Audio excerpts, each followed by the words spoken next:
Ons lees die oordenking vir die 1 April uit Die Here is my herder, met die vriendelike vergunning van Lizet Marie. Die opskrif by vandag se oordenking is: Waar begin vreugde? Ons teksvers kom uit Genesis 1 vers 33 en dit sê: Toe het God gekyk na alles wat hy gemaak het, en dit was baie goed.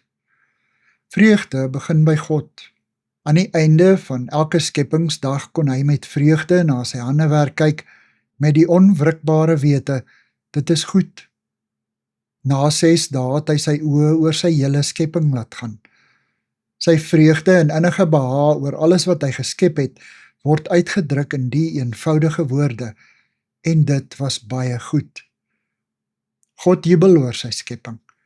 Hy jubel oor die moontlikhede wat opgesluit lê in alles wat hy met sorg bedink en gevorm het. Ons, die mens, is die kroon van sy skepping. Ons is sy grootste vreugde. In ons hande plaas hy sy drome en verwagtinge, want ons is na sy beeld gemaak.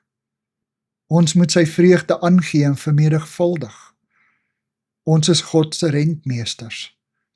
Om met dankbare harte te leef is dit nie 'n opsie nie, dis 'n opdrag.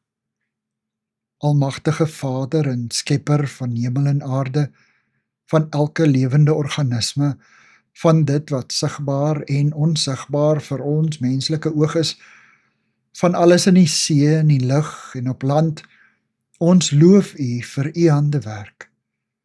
Alles wat U bedink is volmaak en goed. U het ons oor U hele skepping aangestel, om te heers oor dit wat U heilige hande gevorm het. Ons loof U vir die voorreg om te kan lewe, en om ons lewe as 'n loflied tot U eer aan te bied. Amen. Dankie vir die saamkuier. Ek deel Lizet se kontakbesonderhede in die inligtingsparagraaf van die kanaal. Daar is ook skakels na voorlesings van Lizet se ander publikasies wat hier beskikbaar is.